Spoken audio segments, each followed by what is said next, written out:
दोस्तों, महागठबंधन में सब कुछ ठीक है या नहीं, हम पिछले लगातार वीडियो में बताए हैं। कितने सीटों पर कौन चुनाव लड़ सकता है, किस में गठबंधन हो सकता है और गठबंधन से कौन छिटक सकता है, उन सारे मुद्दों पे हम पिछले वीडियो में बात किए हैं। लेकिन आज जो बात करना है, महागठबंधन कितने सीटों पर चुनाव लड़ सकता है, चुनौती हम पार्टी को लेके, जीतन राम मांझी को पार्टी को लेके महागठबंधन में कितनी बड़ी है। कांग्रेस अपना जो फाइनल रिपोर्ट कल प्रस्तुत किया है उसके बारे में बात करेंगे। कांग्रेस आरजेडी कितने सीटों पर चुनाव लड़ सकती है, साथ में महागठबंधन में आरएलएसपी, हिंदुस्तान आवाम पार्टी या फिर वीआईपी पार्टी कितने सीटों पर चुनाव लड़ सकती है, और अंत में बताएंगे बिहार विधानसभा चुनाव का 2020 का ओपिनियन पोल। नमस्कार, ए स्पेस के स्पेशल बुलेटिन में आपका स्वागत है। जो लोग पहली बार चैनल को देख रहे हैं प्लीज सब्सक्राइब कर लीजिएगा, बेल आइकन को जरूर प्रेस कर लीजिएगा। हमारी तरफ से इसी तरह का वीडियो हमेशा मिलेगा। महागठबंधन इस बार विधानसभा चुनाव में जम खम ताकत सब लगा चुका है, क्योंकि सबको पता है कि क्षेत्रीय दल अपना दबदबा नहीं बना पाएंगे, तो डेफिनेटली उनके लिए ये चुनाव से लेकर अगले चुनाव तक में ठहरना काफी मुश्किल होगा। जैसे कि आरएलएसपी हो, हिंदुस्तान आवाम पार्टी हो या वीआईपी पार्टी हो, इन तीनों का समीकरण इस हिसाब से बैठेगा कि यदि ये गठबंधन और सरकार नहीं रहते हैं तो इनको बहुत बड़ा नुकसान होगा। बहरहाल बिहार विधानसभा चुनाव में जो कांग्रेस ने रणनीति तैयार की है और जिसमें आरजेडी का तोड़ खोजा है, इस बिंदु पर भी हम बात करेंगे। तो चलिए बताते हैं। सबसे पहले जो सूत्रों के हिसाब से हमें समाचार मिला है दोस्तों, तो सबसे पहले बता देते हैं कि महागठबंधन में जो सीटों का बंटवारा हुआ है वो सबसे ज्यादा इंपॉर्टेंट है। यहां पे डिप्टी सीएम और सीएम की पोस्ट पे कौन कैसे खड़ा हो सकता है, आगे की चुनाव की रणनीति कांग्रेस ने ऑलरेडी क्षेत्रीय दल और आरजेडी को सूत्रों के हिसाब से हमें पता चला है कि बता दिया है। आरएलएसपी, हिंदुस्तान आवाम पार्टी और वीआईपी अपने अपने क्षेत्रों पे जो उनको सीट दी जाएगी उनको भी इंडिकेट कर दिया गया है। जो हमारे पास सूत्रों के हिसाब से अनुसार है, कांग्रेस सीएम पोस्ट के लिए भी अभी रेडी नहीं है, सीटों के कॉम्प्रोमाइज करने के लिए भी रेडी नहीं है। इनफैक्ट आरजेडी का तो पहला ही है कि वो तेजस्वी को लेके ही चुनाव लड़ेंगे और साथ में मैक्सिमम सीट पर चुनाव लड़ेंगे। उसके लिए भी कांग्रेस अभी एक कमेटी बैठाएगी और उसके हिसाब से तय होगा कि अगली रणनीति महागठबंधन में कौन और कैसे चुनाव और किस पोस्ट से और किसके चेहरे से लड़ा जाएगा। सबसे पहले बता देते हैं, हिंदुस्तान आवाम पार्टी की जीतन राम मांझी इस वक्त ना जेडीयू ज्वाइन कर पा रहे हैं, ना महागठबंधन में बने रह पा रहे। सीटों का जो अल्टीमेशन होता है वो हर बार उनकी फेल होते जा रही है। बहरहाल आरजेडी जीतन राम मांझी को लेकर सीरियस नहीं है।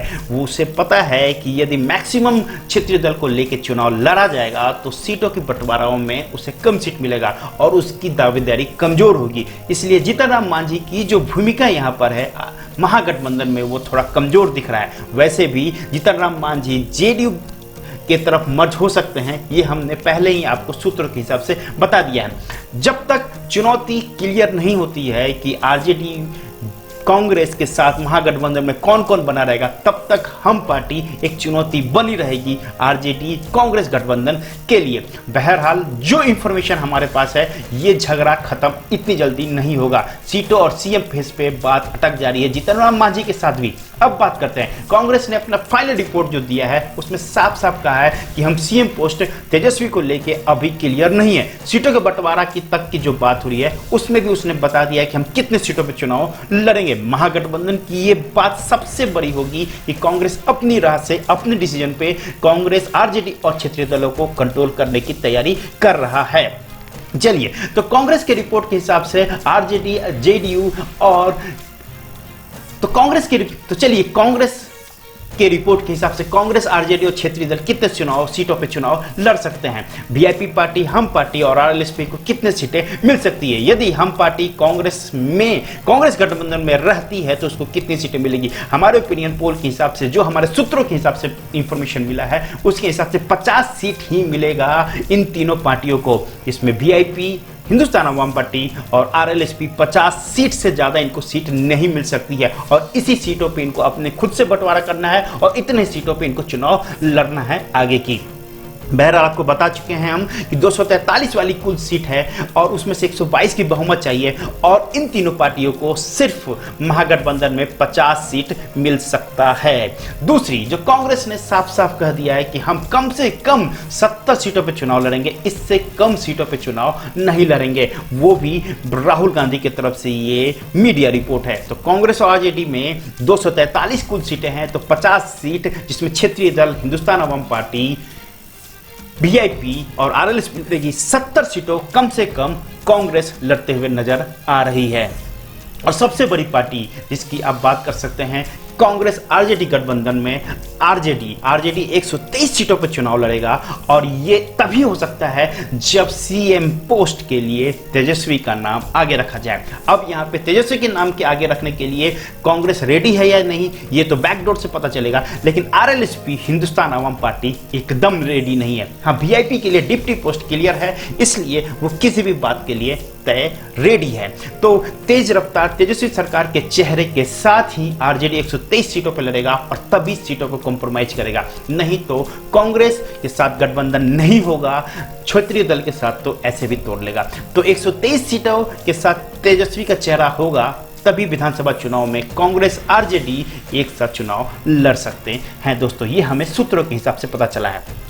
अब बात करेंगे हम ओपिनियन पोल की। ओपिनियन पोल की बता देते हैं तो 10 सीटें मिलेगी क्षेत्रीय दल इंडिपेंडेंट कैंडिडेट को, 22 सीटें मिलेगी कांग्रेस को, 57 के साथ होगा जेडीयू, 51 के साथ होगा बीजेपी। यहाँ पे कम सीटें जीतने का कारण बनना है पेट्रोल की महामारी, कोरोना पे फेलियर और चीन के मुद्दों को लेके। उस हिसाब से बीजेपी को मात्र 51 सीट मिलेगा और 57 सीटों के साथ होगा जेडीयू। 103 सीटों के साथ सबसे बड़ी पार्टी आरजेडी हो सकती है और हमारा ओपिनियन पोल ये बता रहा है कि आरजेडी और कांग्रेस गठबंधन को सरकार बनाने का मौका दिया जा सकता है।